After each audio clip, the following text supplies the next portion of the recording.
If you know anything about the cost of space travel, the title of this video might sound like clickbait to you.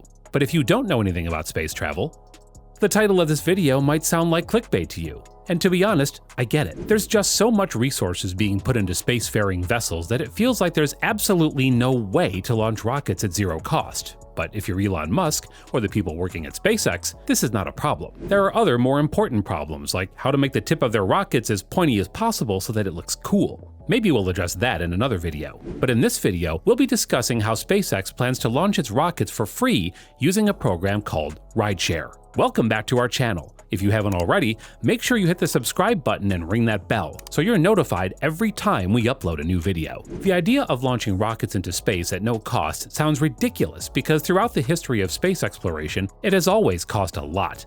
NASA in particular has not been very conservative with how much they throw into the vacuum of space over the years. Then SpaceX came along with its cheaper rockets. But not only are SpaceX rockets cheaper to build and launch, they're also reusable.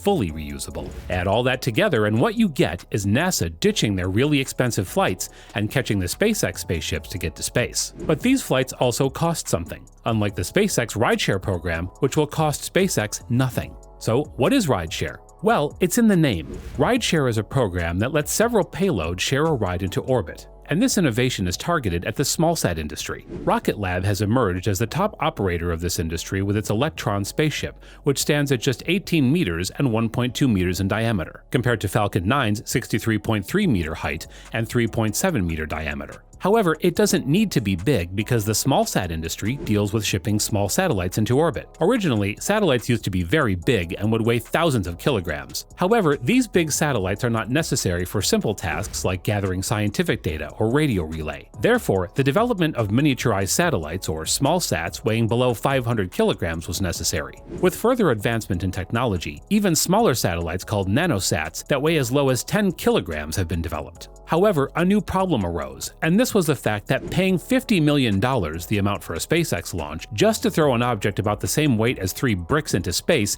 is highly preposterous. But with Rocket Lab's Electron, flights cost as low as $7 million.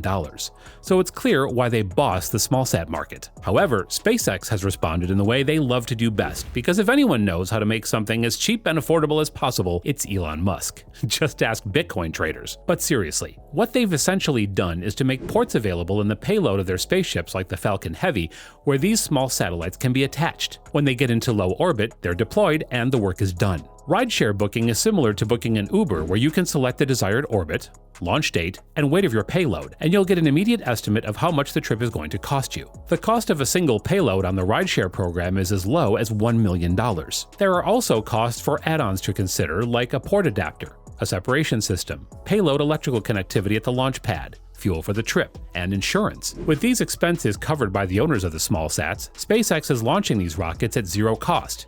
After selecting your choices, you are required to make a non-refundable reservation deposit that same day, and the rest of the cost can be covered in 2 separate installments. What's even more impressive is that satellite companies can buy a slot on the SpaceX Rideshare program and sublet it to other smaller CubeSat owners for a fraction of the price, as low as $150,000. This is common practice for companies like Spaceflight Incorporated, and the effect is that the cost of launching these small sats into orbit is very cheap for the owners, but SpaceX gets their money as well. When you consider the fact that the cost of a lot of Falcon 9 flights are cheap due to their full reusability, it becomes clear that not only are these launches free, but there is also profit for SpaceX in this business. And in the past, SpaceX has made use of these rideshare vehicles to launch its own Starlink satellites. Starlink is a low-latency broadband internet system that serves users around the globe with high-speed internet with the use of a constellation of several satellites in low Earth orbit. Starlink is the future of internet connectivity, as it allows you personal access and control to the internet even in rural areas. Although these satellites are quite powerful, Elon Musk and company still managed to produce them at a cost of $250,000, compared to the millions that other satellites of the same class would cost. Starlink is projected to make up a constellation of tens of thousands of these satellites around the Earth.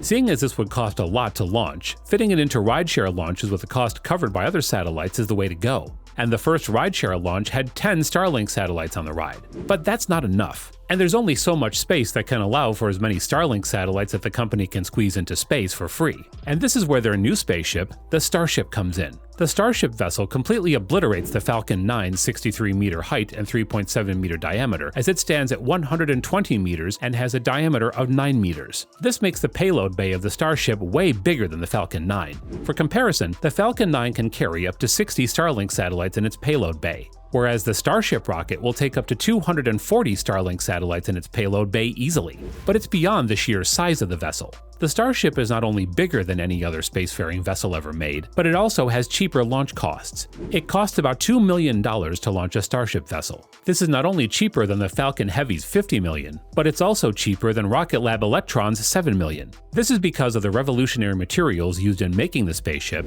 the absence of long-distance transportation costs due to the factory, testing site, and launch pad being in the same place, and of course, the work ethic of Elon Musk and his team. It's so cheap and easy that SpaceX can get these rockets ready for launch within a week. With the Starship vessel, the cost for a port would go from as high as $1 million in the Falcon 9 to as low as just $5,000. And the great thing is that there will be even more space to fit in Starlink satellites for free in the Starship than in the Falcon 9. Starship may have been built for the interplanetary exploitation and colonization of Mars, but it definitely has some great applications in the smallsat market that will yield economic gains and maybe unseat Rocket Lab from its throne in this sector. Because although the SpaceX Rideshare program has helped the company enter into the smallsat market, they still face some challenges that Rocket Lab is suited to take in their stride. And that challenge is time. With the Falcon 9, you have to make sure that payload for any of the SSO, LEO, and polar orbits are filled up before takeoff. This means that no matter when you want to go, you'd have to delay your schedule to meet up with the rest of the satellites on the payload.